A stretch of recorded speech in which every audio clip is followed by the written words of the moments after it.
that are attached at the terminus of alkynes move around quite a bit, actually, in the proton NMR.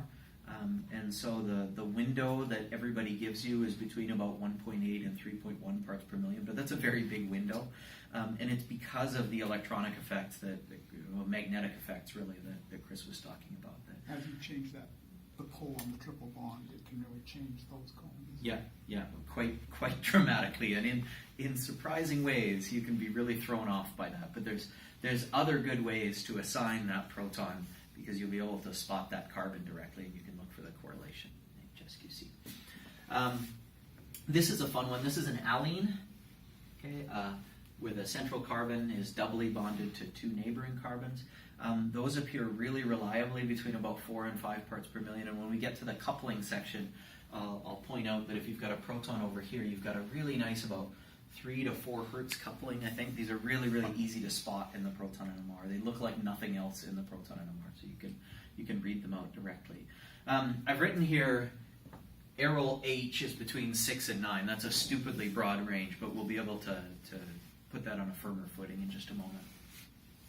Alkenes we've already talked about, and we've already talked about how chemical shifts in alkenes can change in very predictable ways that you can basically look up from your additivity tables. Okay. Everybody good with this? Questions? Okay. So let's move and talk about aromatic groups now. We worked through additivity examples for the alkenes. There are also additivity formulae that you can look up for aromatic rings, and they're analogous to the alkene examples that I gave you before. So if you're looking for a particular proton of interest,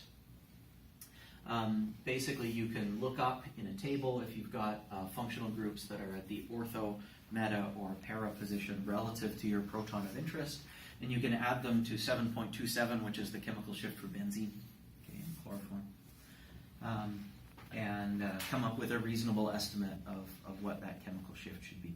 Again, these are pretty reliable as long as your aromatic ring doesn't get too complicated.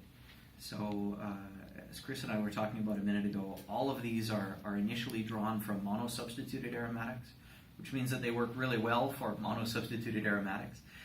They work pretty well for disubstituted aromatics. Once you get to tri and tetrasubstituted aromatics, things are obviously starting to break down, right? And for heteroaromatics, now things get much more complicated because you have a much more complicated electron cloud to deal with. But for simple di or even tri-substituted aromatic rings like this one, these are relatively reliable and allow you to predict your proton NMR and to assign the proton NMR for different spectra that you obtain. So again, because I want to leave some time for a more complicated calculation coming up here, I think we'll just work through these together.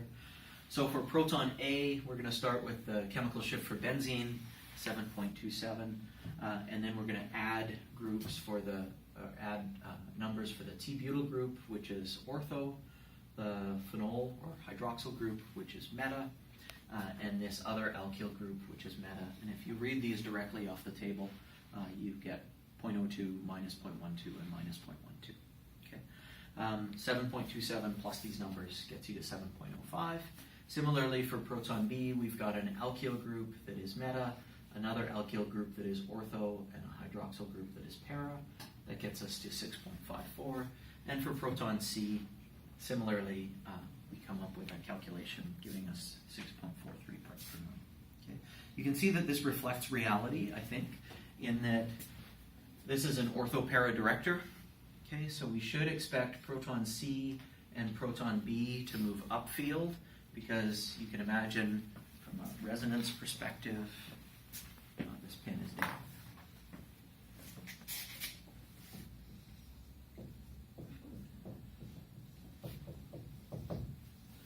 We can push electron density to this position, or we can push electron density to that position. Therefore, the ortho and the para positions should be relatively shielded, and the meta proton should not be. Okay, so that sort of reflects what your intuition already should tell you. How did we do? We guessed 7.05 for proton A. The actual chemical shift is 7.14. Pretty good. For proton B, we guess 6.54. Actual chemical shift is about 6.7, certainly within our 0.2 ppm expected error. And similarly for proton C, works pretty well. Okay, so for your assignment number 2, I've given you the opportunity to calculate some predicted chemical shifts for both alkyl protons and aromatic protons. So you'll have the ability to work through these tables, come up with some calculated or estimated chemical shifts, and then go to the MNOVA program and see whether that gets the same numbers or different numbers, and then actually look up the authentic spectra for the 2 molecules that I've given you and see how you did. Okay, so I think this will be a nice reflection back on what we've talked about today. Okay, I mentioned that things go a little bit squirrely when we get to heteroaromatic systems, but at least for simple heteroaromatic systems, the good thing is that you have the opportunity to look up in a table what the proton NMR for the parent system looks like. So that means that if you're dealing with a pyridine, you've got a pyridine somewhere in your molecule, you at least know what the expected chemical shifts for pyridine look like. You can also look up the coupling constants for pyridine, which are quite different for benzene. Turns out it's quite diagnostic, so you'll be able to assign that readily. Because species with multiple heteroatoms in them are important in the drug design world, it's pretty easy to also look up chemical shifts for at least the parent species for these diaza and triaza kind of systems. Okay. Similarly, quinoline, isoquinoline, quinoline oxides, all kinds of other sort of commonly encountered species. There's a chromone down there. You'll be able to find chemical shifts for the parent system and then sort of use some logic, right? If I've put a phenol, is that going to be shielding by resonance or de-shielding by induction, and where is that going to be most felt? And you'll find that you might not be able to get exactly the chemical shift, but you'll be able to get a reasonable estimate for the chemical shift for any not too crazy system. Okay? Make sense? So, now we're going to get into things that are a little bit more complicated. The first is sometimes we have protons that are on things other than carbon. Okay? These can be a little bit more challenging to estimate and can be sometimes less informative in interpreting your NMR spectra, but sometimes can be quite informative. So one of the problems is that some of them move around quite a bit. So you can see protons that are on alkylamines or anilines. There's pretty broad ranges there, right? 0.5 to 4.5 parts per million, 3 to 6 parts per million. And as you already know, and as we're going to be talking about later on in this course, these protons have the added challenge that they can exchange with D2O in the solvent. And so sometimes they appear and sometimes they don't appear, and what's going on there. We'll talk about some strategies to help to resolve that, but for now we're just focusing on the chemical shift. Sometimes they can be quite diagnostic. So amide protons, for example, are relatively easy to spot in the proton NMR. They're usually sort of between 5 and 7 parts per million. They do move around a bit beyond that. Phenols usually appear at the sort of 8 to 10 part per million range, but depending on what else is around, if there's hydrogen bonding to that phenol, it can move it quite substantially. There's other things going on. Here's another example of hydrogen bonding. So alcohols by themselves appear sort of in the 3 to 5 part per million range, but if you have hydrogen bonding, all of a sudden that can move down as far as 16 parts per million.